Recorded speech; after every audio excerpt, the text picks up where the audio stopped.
This is my alarm clock, and it's not very interesting. It's green, and you click the light, it glows green, but I have a pretty cool idea for it, so let's see if I can make it.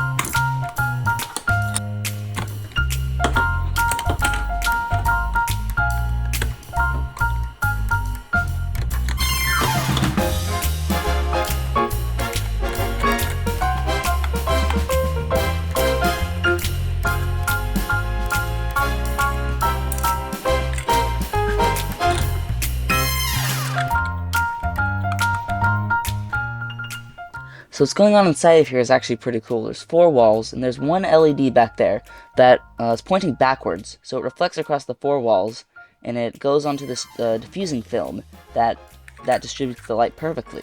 But we can just remove the diffusing film because the LCD itself is actually transparent. So that's pretty cool.